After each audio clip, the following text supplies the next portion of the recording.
Коми продолжается поэтапный запуск тепла. Постановление о начале отопительного сезона власти всех муниципалитетов подписали еще в конце августа. В Ухте на сегодняшний день подключено уже 89% жилого фонда. Почему где-то батареи еще не теплые, узнала Виктория Науменко. Подача тепла в Ухте идет без технических проблем, заверяют в мэрии. Все котельные заработали в штатном режиме. На сегодняшний день в муниципалитете подключены все объекты социальной сферы, а вот с жилым фондом свои нюансы. Представители администрации разъясняют, сроки запуска тепла в конкретном доме зависят от подачи необходимой документации, заявок, актов, паспортов готовности от управляющих компаний, ТСЖ и ЖСК в Коми-Энергосбыт. Она, в свою очередь, уже составляет реестр на запуск домов и передает тепловикам. И вот с подготовкой документации управляющих компаний ежегодно возникают проблемы.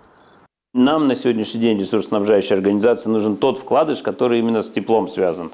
То есть вот это опрессовка, промывка и чтобы все было вот это готово. Там вентиля именно на теплосетях. Но вот управляющие компании таким образом относятся. То есть и они сегодня говорят, что нам невыгодно ходить, долго ходить, по 300 раз один и тот же паспорт отправлять. Бывает теряются, то есть весь паспорт по всем ресурсам по новой отправлять потом.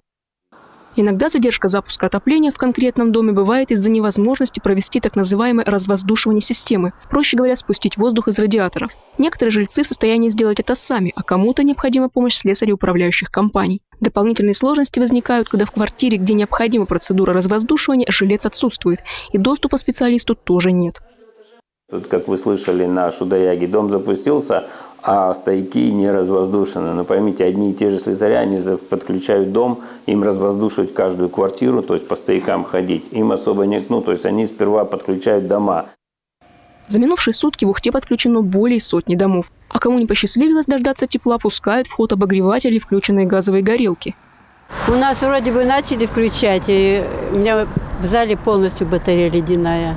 А вот пока холодно, чем обогреваетесь? Ничем. Включали газ и горел газ. Невозможно вообще. На первом этаже сырость, ужас. У меня старенькие родители, обогреватель пришлось включать. Тем временем специалисты отдела надзорной деятельности предупреждают, период накануне начала отопительного сезона один из самых пожароопасных. Они настоятельно рекомендуют не пытаться обогревать помещения включенными газовыми горелками, тем более сушить над ними белье. Осторожнее стоит быть и при эксплуатации обогревателей.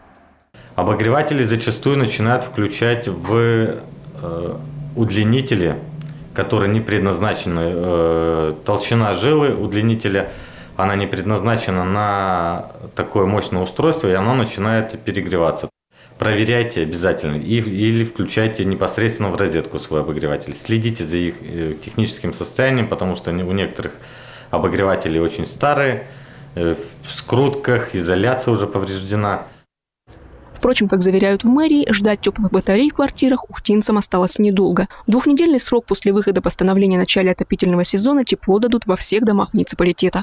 Виктория Науменко, Павел Лагутин, телеканал Юрган, Ухта.